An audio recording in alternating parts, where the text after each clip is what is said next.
We're about to head into the holidays, right? There are people who are still not going to the family holidays. How do we celebrate these holidays where we have some family members that are still isolating and other family members that are very ready to get back to the family gathering that we used to have?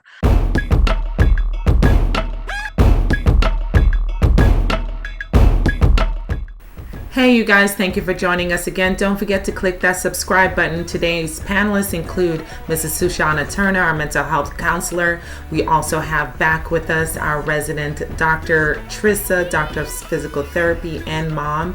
And of course, everyone's favorite psychologist, Dr. Tamala Black, who specializes in marriage and family therapy. And yours truly, Dr. T. Once again, we thank you for joining us, and we know that you will not be disappointed with today's episode. Always great to have you ladies back on the panel. And now, do I really need to introduce y'all? Y'all are like resident panelists.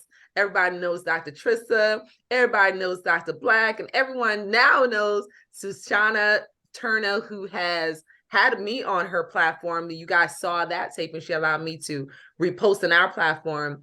And now she is here on our platform, and it's always a pleasure to have her because she gives good talk, y'all. Good talk. Okay, we always have a good time having these deep discussions. So always great to see you guys back. If people are trying to remember what exactly do they do, Dr. Trista is a doctor of physical therapy. Dr. Black is a doctor of psychology with a specialty in marriage and family therapy and a subspecialty in trauma. And Mrs. ZuShanna Turner is our mental health counselor who also specializes in maternal mental health. So she's kind of that maternal mental health guru, but she does a little bit of everything. So they're going to bring everything to the table this evening because we need their help.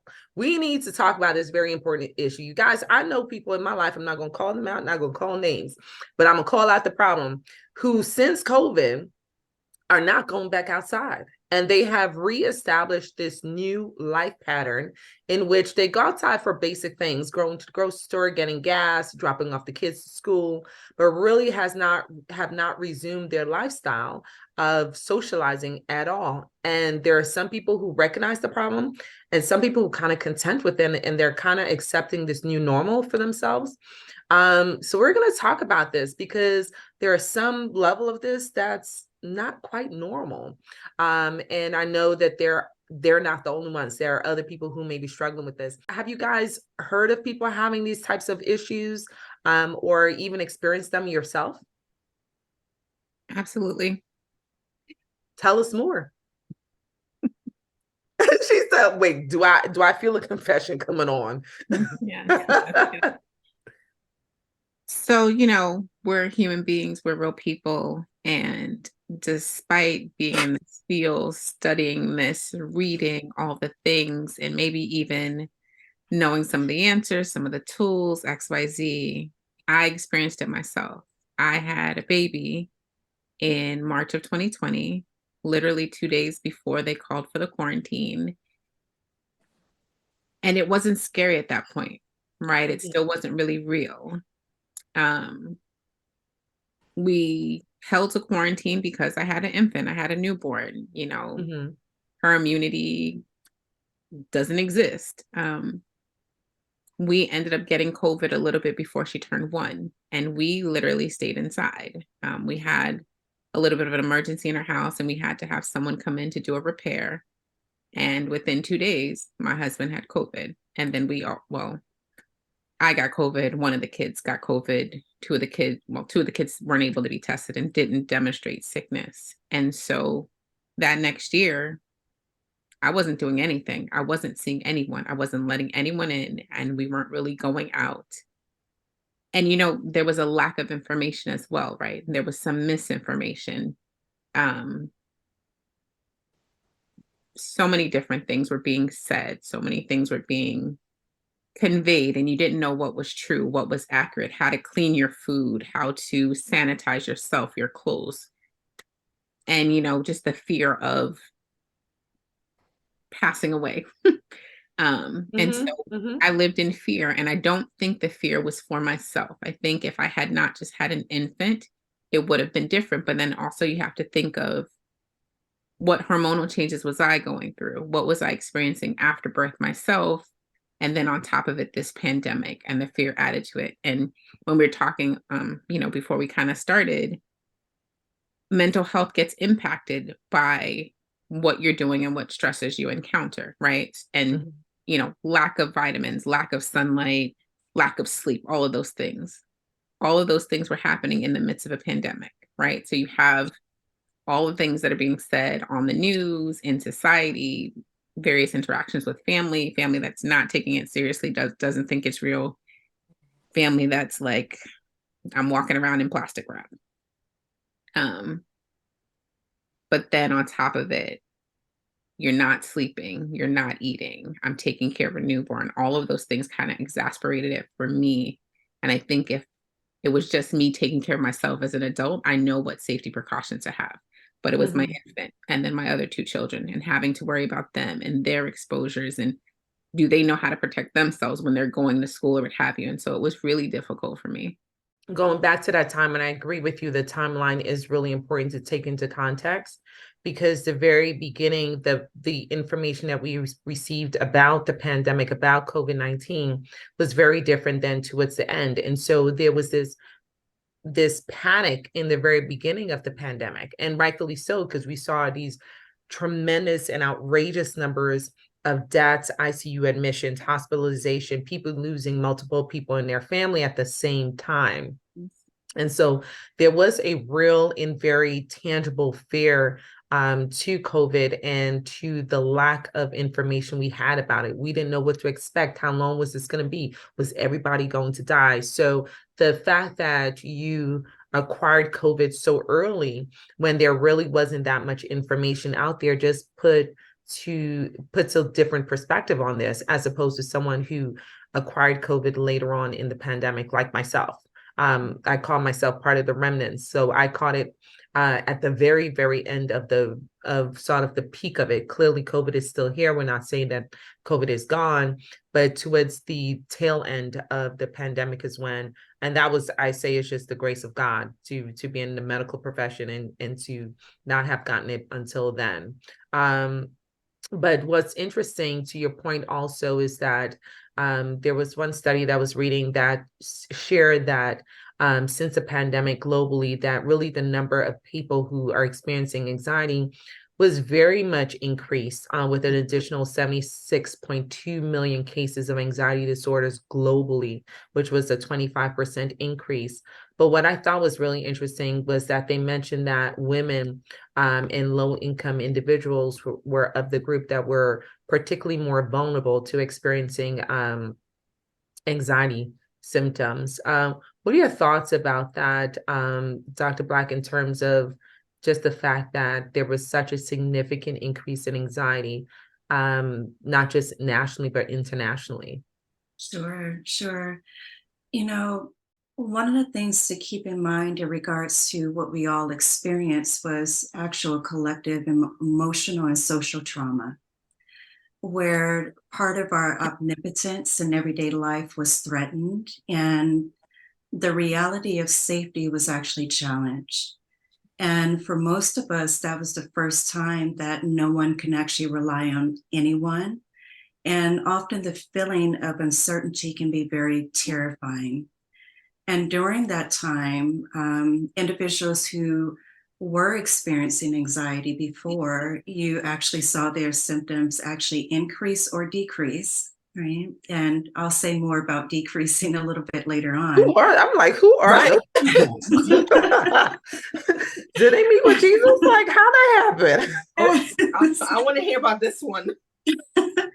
But also, we began to actually see those that didn't previously have anxiety actually increase or have symptoms of anxiety that they never dealt with or experienced or felt before.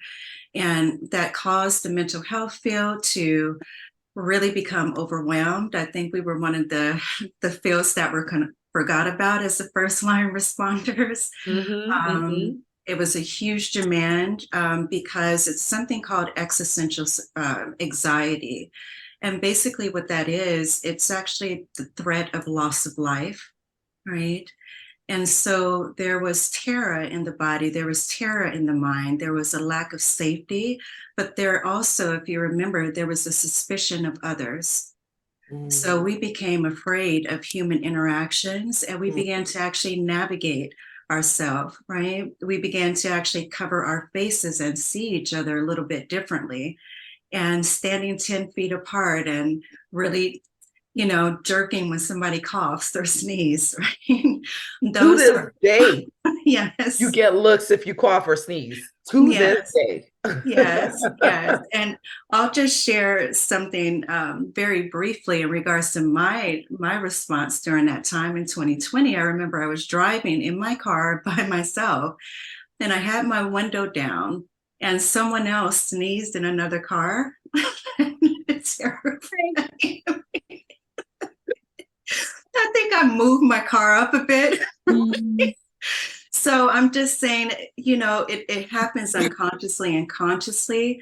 So, we do have to forget that our body and our mind remembers what we've been through, and it really, really shows up in micro ways. But in regards to decreasing, just to interject and connect it to there, some people were overwhelmed by life demands. So when life actually slowed down, they were actually able to reset in themselves. But in regards to getting stuck there, when society opened back up, they actually returned back to that baseline. So, yes. That's interesting. And I'm sure that I would definitely admit in 2020, when I was literally just trying to, so I isolated not just for myself, but for my patients, because I care for a vulnerable population. So I really went to the extreme, probably more than I would do for myself. Just because I felt so responsible for, even asymptomatically carrying the virus. That was, I think, the part that really struck with people, is that you can be around someone who is asymptomatic, who can still be someone who is a carrier of the virus. And so it kind of makes you even more vulnerable. And I will definitely say I probably would have co-signed ZuShanna's response to it, because I was very extreme with my patients, telling them, don't trust nobody. I don't care if they said they got allergies. Because still to this day, it's very hard to distinguish whether it's flu or COVID or allergies, or because you can have such mild symptoms to COVID. And so I validated their behavior in terms of isolating, because I felt we really need to protect their lives, and the lives of their newborns, because they're two high-risk populations. And so I would definitely say, not to the point where it was out of what's reasonable, but I definitely co-signed on taking extreme measures at that time, before we really knew more about COVID and how it worked, and just how to be protected from it. That being said, Trisa, you have a school-age child, and that was another population that was very vulnerable. How did you respond to, as a clinician who was interacting with patients and then had to go home to a school-age child that's also in the vulnerable population?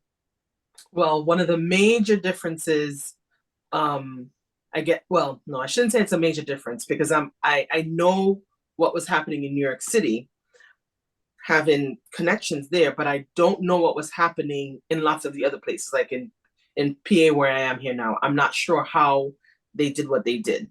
But during the time of COVID, I was living in Florida. And if any of you remember who the governor in Florida is, it was really based on whatever the school felt like they needed to do. Thankfully, we weren't in a public school district. We were in a charter school district, and I don't think he had any sway there. And I think we started off in his private day school, preschool, and then he went to this charter school. And so it was, very consistent. He's wearing his mask, and he's doing the things, but he's also kind of on the younger side. And I remember as things started to change a little, and, some people were getting a little bit more lax. At first it was like, yes, I'm wearing my mask, I'm doing the things that I need to do, all of this. Then all of a sudden it became I can't breathe in the mask. And I'm like, since when? You were breathing fine 5 months ago. Just because people around in the you same mask, they can't breathe, now all of a sudden you can't breathe too. And so it became a lot of that kind of, we're not going to play that game. When we go out, we're going to do the things that we need to do to keep ourselves safe. But that was in terms of school, and just knowing that there was going to be exposure. As a matter of fact, for his first year, I guess it's his kindergarten year in the school that he went to, the charter school, he got diagnosed the second day in. So he missed the first 2 weeks of school as a result. And that, I think, just set up a really odd dynamic for him in the school any which way. But it became a thing. It's like, we had our masks, and I had masks made, and everybody had their masks, and we were working on that. And then it went to, you couldn't wear cloth masks, you had to wear surgical masks. And then it went to you had to wear the company provided masks. And so everybody was doing the masking thing. And the other reason why I feel like it was so different is because where I was in Florida, I wasn't on top of anyone. I wasn't, I can go out into my yard and stretch my arms wide and not have to worry about hitting anybody else's stuff. So we did not spend as much time inside quarantining. It might have been not going. But were you socializing? Well, first of all, the question is, did I have people to socialize with, right? That's a whole nother thing altogether. Did you go to social events? Did you do social? Well, I never did. I didn't do that. I was a parent in Florida. That's all I did.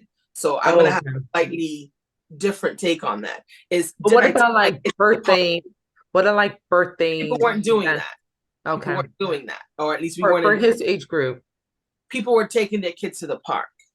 Oh, okay. So yeah, I started to take him to the park, especially after he had gotten it once. I was like, okay, we got some immunity in there. It's going to be either you and me home alone, and you're going to drive me insane, or we're going to try to go to the park. But I also felt like, because the park was not going to be inundated with 50 million kids or anything like that, I had a lot more options there for him. So we can go to the park and we can play. You can play in these outdoor spaces. But not that I was doing it before, but I'm not going into an inside trampoline house, or I'm not going into any of these things. Partly because, yes, I may know how I want to behave to keep him safe, but I'm not so very trusting of how other people are, because there was a lot of COVID deniers in the area where I was. There's a lot of COVID deniers. There were a lot of people who were just being quite reckless in the way that they were behaving. And so I still wanted to meter and measure out what happened. So it wasn't big time events that we were going to. And like I said, part of it is because I wasn't necessarily doing that before, but I definitely wasn't going to try to do that then. Like, that was not when we were going to initiate it. Okay. I actually felt safer too, and did leave the country. Okay. So I felt safer flying. Interesting. So you on an airplane? Oh yeah. I felt safer flying and going to the Caribbean country of my birth than to be in the US, because they weren't taking things like me. You got PCR tested at the airport. You got PCR tested when you went to the house where you're quarantining. You got PCR tested after the 7th day. They were not playing. You were not going to be spreading this like wildfire in and out. So I felt more comfortable there. So when I went to Grenada, I was able to move around freely. Most of the times we spent time in the house, but there I socialized. Yes. Because there's certain parts and there's certain places you go to, and the cops would be like, put your mask on. We're on the outside. Breeze blowing strong, but we're outside. No, put your mask on. You had to sign your name and hand sanitize before you went into the supermarket. So, and have a way for them to contact you for contact tracing. Did we do any of that here? No. Like, I felt safer there than I did here. So for me, it was finding the places that I felt comfortably enough to socialize in, and it wasn't a lot with the people that I was around. So it doesn't sound like you had much of a transition necessarily once the pandemic, or the peak of the pandemic, was done. Not as much. Okay. Just based on circumstances there. ZuShanna, how did you transition back? Like, or have you transitioned? Where are you now? I had to take the leap. And I think on some level I was forced. So as I'm listening to Trisa, I'm remembering things. So that first year, we were quarantined and school was remote. And then the second year, there was an option to go in. I did not allow my oldest two to go in because I didn't want them to go to school and bring something back home, even though it had already hit our home. The ideal of them going to school and potentially not wearing their mask or someone else not wearing their mask, as well as just being in New York and having so many numbers, right? And you think about taking the train or taking the bus, just there's so much exposure versus jumping in your car and kind of being isolated. The next year, there wasn't an option for remote learning. And so the kids had to go to school. And so that began to force me out of my shell as far as like them having to go on the train, them having to go on the bus, them having to get to school. And then it was that transition of friends are no longer wearing their mask. So then they no longer want to wear their mask. Although one of my sons would literally like in the car, on the bus, in the, like certain places where he didn't need to have it on, like no one is around, he would still wear it. Or we're like going for a walk outside where there's no one around and he would still wear it. And so I think having to encourage him to feel safer and feel more protected, the reality that we're a good 2.5 years in at the time, me kind of seeing the fear that my children were experiencing, I had to then say, okay, we need to start doing more. We need to start going outside more, in safe ways, right? In places where we can take in some fresh air, take in some sun, but maybe not be around a lot of people. And it kind of started that way. And like, even I think maybe my first outing with friends was like a beach trip. And it was like, the beach is not crowded. We are outside. We can social distance, but still interact with our friends and family. And then just step by step, day by day, making the choice to go more places, be around more people. Now, did you ever have any social anxiety issues before COVID? No. Okay. Okay. And I'm a people person. Like people give me energy, make me happy. And actually I was suffering during the pandemic because I needed people. I had just had a baby. You need people, you need support, but then also just my personality. So I think that impacted me as well. Something I was going to say, Dr. Black had mentioned some things before. One of the things, the numbers were just, I can't fathom the numbers. Yeah. But it talked about this being an ongoing stressor, right?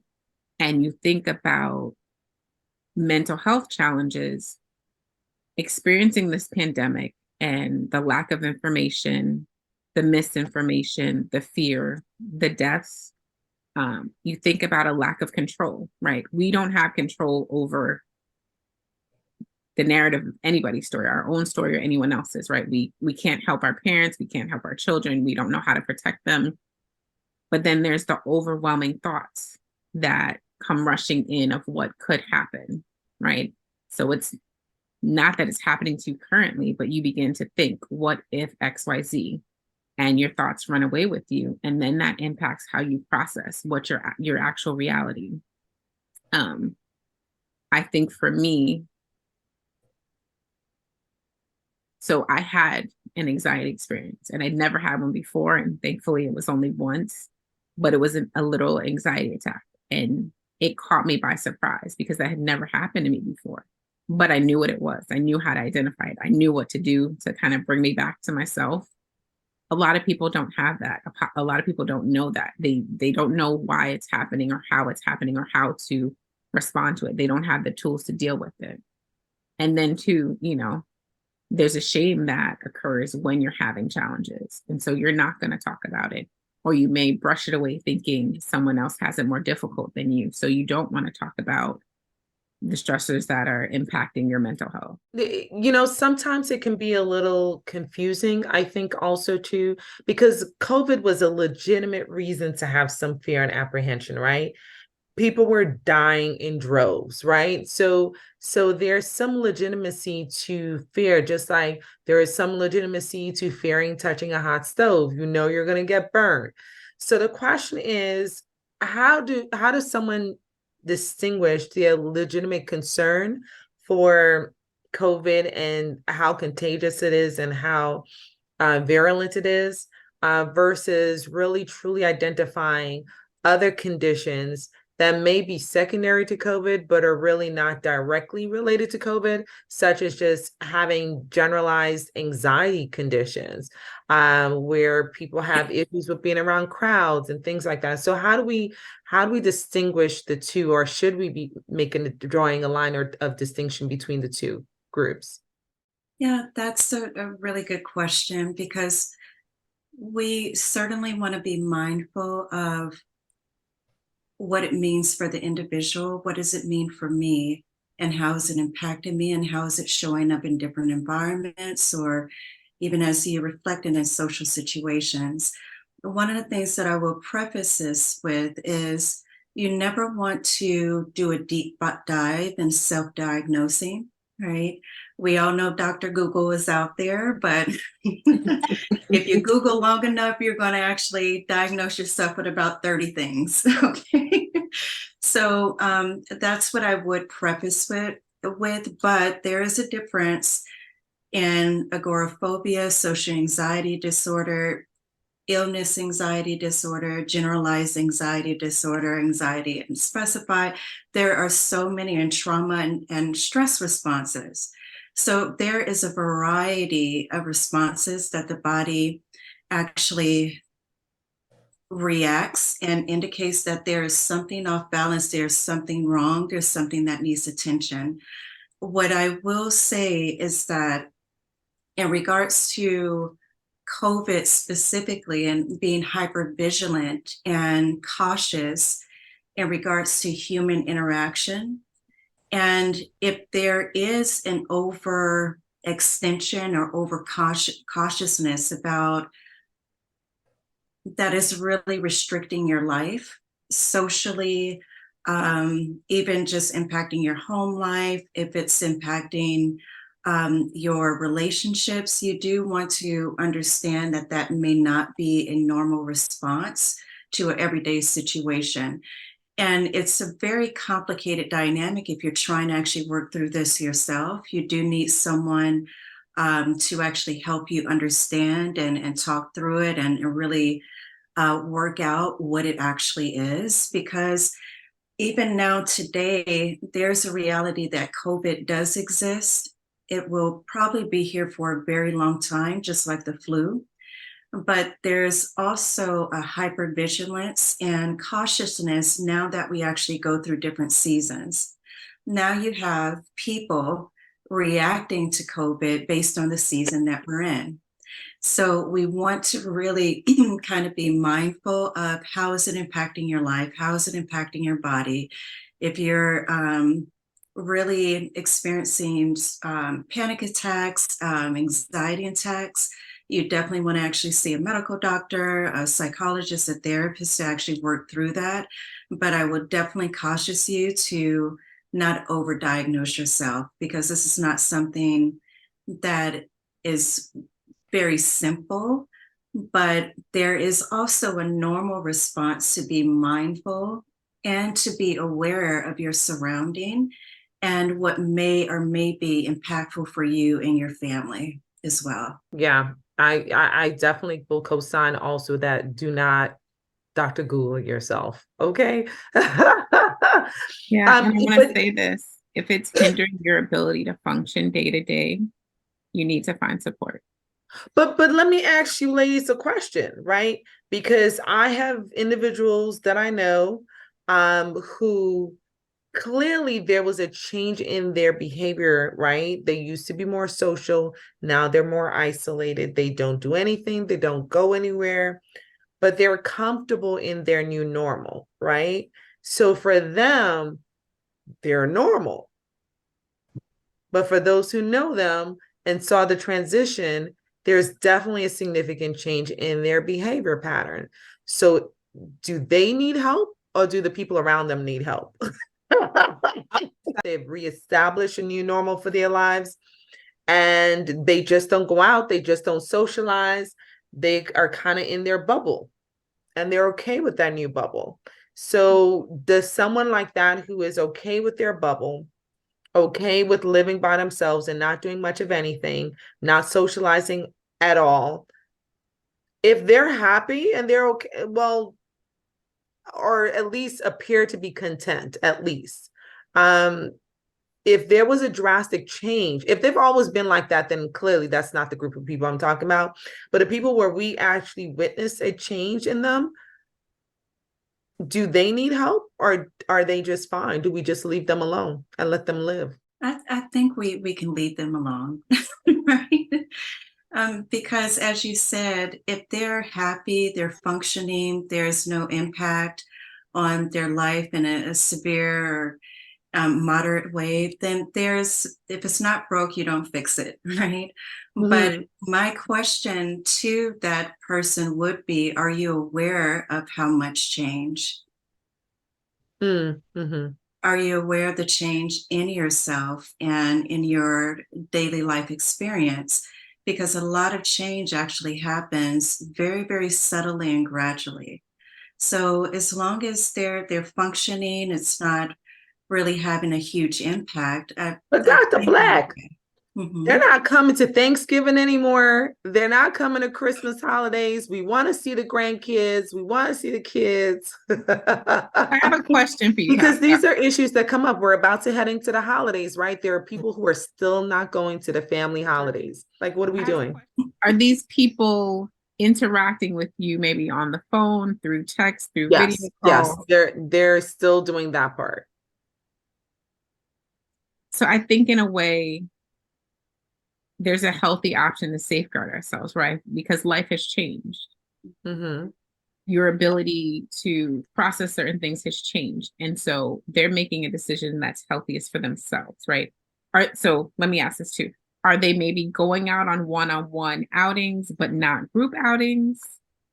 They will do, like, I'll give you one example. She tends to go like to the beach with the kid, with her child. Like places like what Trisa was saying, to the beach, to park in isolated areas, but not interacting with other individuals.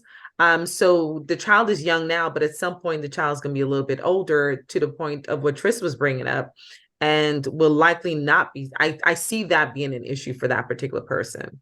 That child is probably not going to be interacting unless COVID completely disappears. Probably not, and not to mention all the other things going on in the world right now. But we're not going to touch on that part. But I think this child is probably not going to be interacting with other kids. I think you have an opportunity to reach out to them, right? To say, if they live in your city, what have you, to say, hey, let's go hang out once in a while, and give them the opportunity. Not going to happen. I'm telling you, not going. That's what I'm saying to Dr. Black's point. Now you have families where family members are like, you haven't been to Thanksgiving in the last couple of years. You haven't been to Christmas. We can't do the Christmas things we used to do as a family.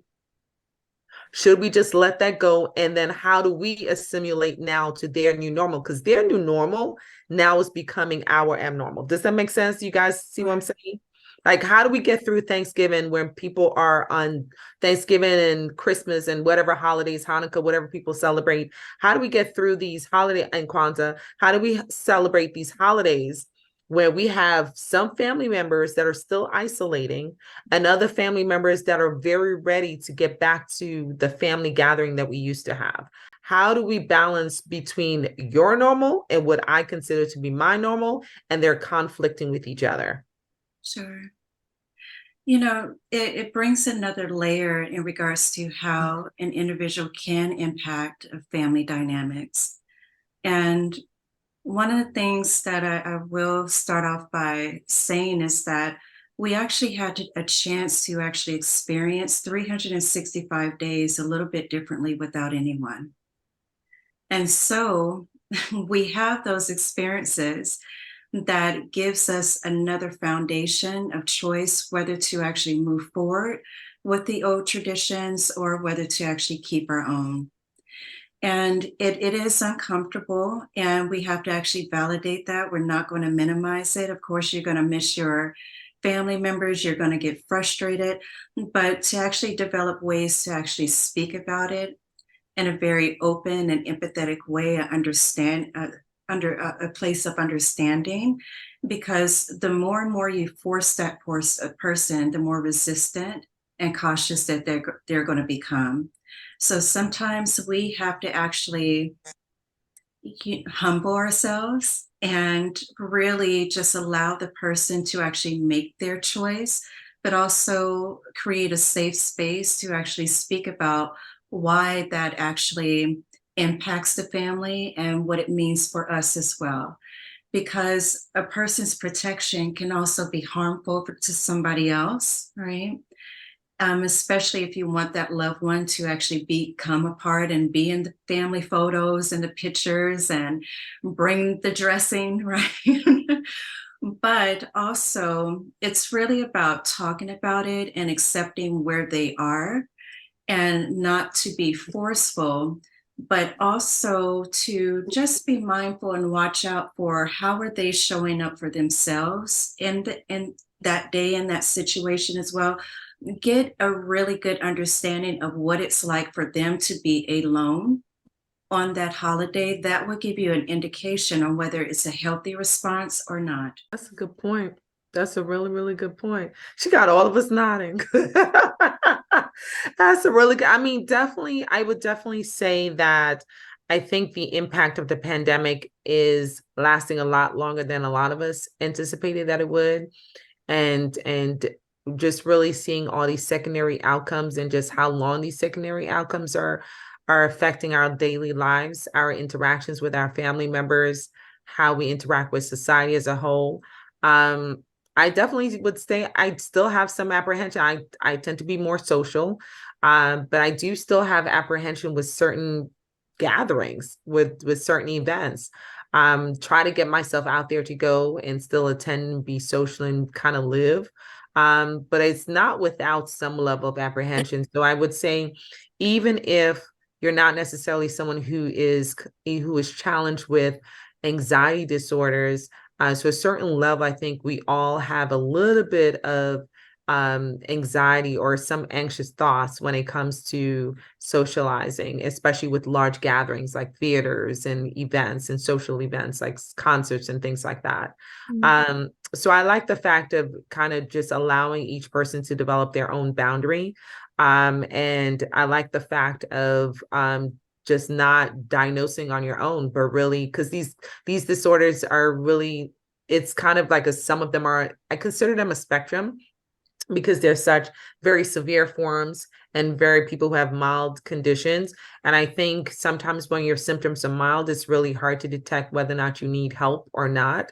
And so I agree with the fact of really seeking professional help to really make the distinction between, am I just having a normal anxious thought that I'm controlling, or is it like you lady said, affecting my quality of life, affecting how I function, affecting how I interact with people in my daily life, and making sure that you get the help you need. So I wrote that down, Taska. I wrote down respecting boundaries, in the consideration of dealing with people that we love. The reality is, what is someone's response to protecting their physical health or their mental health? We may not see or understand what they need, but they're able to assess that. And if you feel that there are some unhealthy choices being made, you then work towards having those conversations and supporting them, right? And you think about it, if someone was protecting their physical health, right? If they were not able to physically be around someone because they could be exposed to something, their immunity is low, you would respect chemotherapy. Mm-hmm. And you would figure out a way. That's a good point. Right. And so you're right. With mental health, you get to figure out a way how to include them. That's a great point, because if this was somebody on chemotherapy, no one would ask the question, right? They'll be like, "Oh yeah, you really should be at home." That's such a better drop the pin on that. That's a great point, because you don't even question it. If someone's on chemotherapy, you're like, "Yeah, you should not be here. How can I bring stuff to you?" So you bring up an excellent point that sometimes we do have a little bit of a different perspective when it comes to mental health, but it really is someone preserving their mental wellness, just like someone preserves their physical wellness. I like that point too. Yeah. And just to add to that, to always keep in mind that not everyone is 100% transparent or comfortable with disclosing their condition. So their no may be a little bit deeper than we may realize. And that's why I think understanding and, as you said, respecting boundaries, but also it may be a creative place for us to think about how to include them a little bit better. We have so many methods of communication. We have FaceTime. If their face needs to be on a table in a square, then we'll go And ahead. that's what we do. Yes, accommodation. Yeah, that's very real, because there are people who struggle with things like PTSD as a result of having near death experiences, like for real near death experiences, lost limbs, is now on oxygen and can't do much of anything because of cardiac effects and neurological effects. So you're right. You're absolutely right. Some people really do have very severe conditions that they're dealing with, or just maybe uncomfortable with disclosing their mental health because there's still so much stigma associated with them. Yeah. And how do you adjust as a mother? Hey, you guys, we went so deep we had to split it into two. You're not going to want to miss part 2 as we talk about how you protect a child's mental health from a parent's mental health disorder. So once again, thank you for joining on. Dr. Trisa, if they wanted to follow you to find out more about what it's like being a doctor in physical therapy and then managing being a mom at the same time, how can they find you? Trisa Job.dpt. Awesome. And Dr. Black, because everybody's still trying to get on your couch, how can they find you? For resources, referrals, recommendation, or just advice, you can reach me at drtamalapractice.com. Awesome. I'm gonna call her like the mom extraordinaire. I'm gonna add a few titles to you. Mom extraordinaire. But thank you also for being so transparent about your experience and how you were able to manage your experience as a mom and as an individual and as a new mom at the top of COVID. So I think you'll speak to a lot of women to share that, for sharing. Thank you for sharing that transparency and being humble to really be transparent about it. So I thank you for doing that. And putting yourself in that vulnerable place, because I know it's hard to talk about mental health and our own mental health challenges as well. It's sometimes hard, even as clinicians and providers and practitioners and caretakers, to be able to do the same thing. So if people want to find out more about what else you're sharing, where can they find you? So it's simply redefining wellnessandcounseling.com. That's a lot. Taska's gonna put it in there.